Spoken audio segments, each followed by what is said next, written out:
나만을 위한 작은 섬. 어느 날 문득 집 안을 천천히 둘러보았습니다.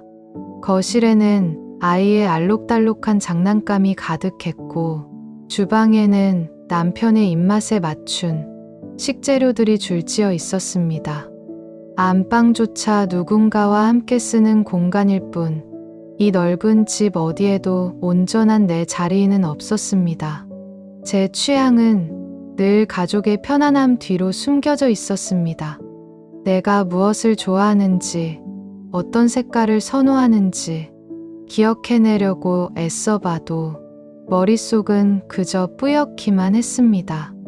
남의 집에 잠시 머무는 사람처럼 저는 집안 어디에서도 마음 편히 쉴 곳을 찾지 못했습니다.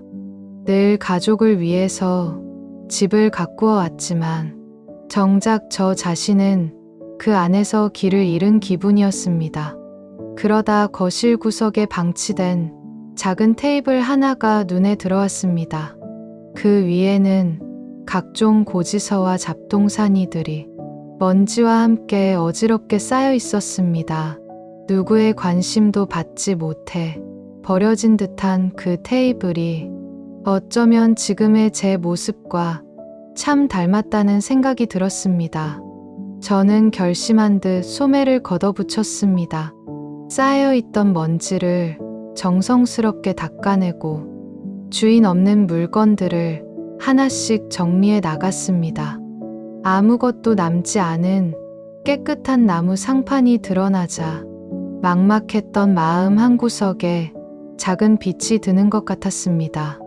비워진 자리를 바라보는 것만으로도 무거웠던 가슴이 조금은 가벼워지는 것을 느꼈습니다. 저는 그 작은 테이블을 창가 쪽으로 옮겼습니다.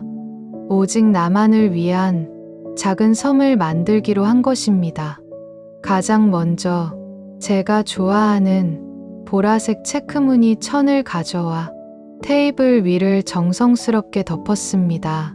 가족들은 촌스럽다며 싫어할지도 모르는 색깔이었지만 오늘만큼은 오로지 제 눈에 예쁜 것들로만 채우고 싶었습니다.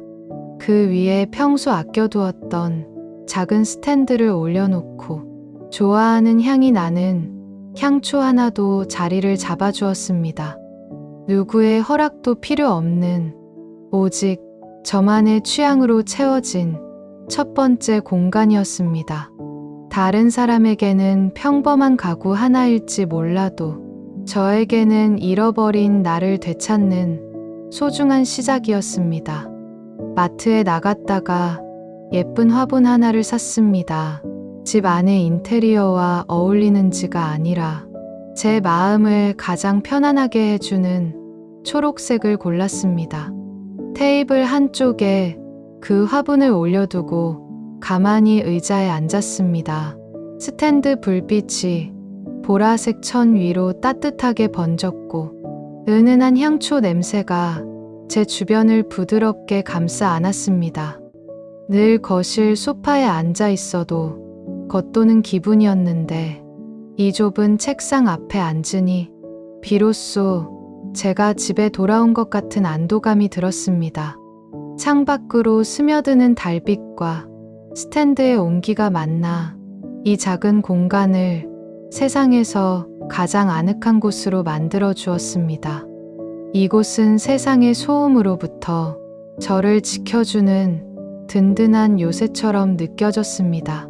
그날 밤 아이와 남편이 잠든 고요한 시간, 저는 저만의 작은 섬으로 향했습니다. 스탠드를 켜고 따뜻한 차 한 잔을 마시며 오랫동안 읽지 못했던 책 한 권을 펼쳤습니다. 누군가의 엄마나 아내가 아닌 오로지 저 자신으로 존재하는 시간이었습니다.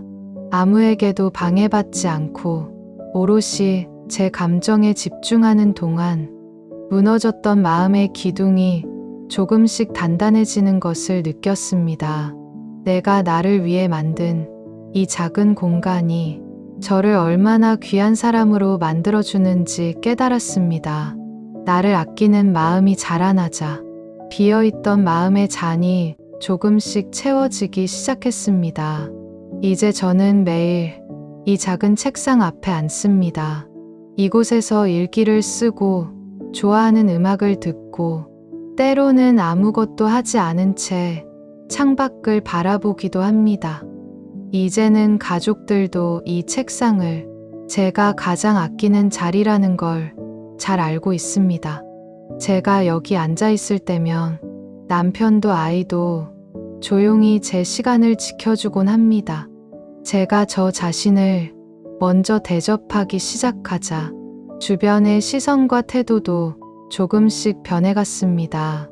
집안 어딘가에 나만의 자리가 있다는 사실만으로도 내일을 살아갈 새로운 용기가 생겨납니다. 나를 아끼는 마음은 거창한 곳이 아니라 내가 만든 작은 공간에서 아주 조용히 피어나고 있었습니다.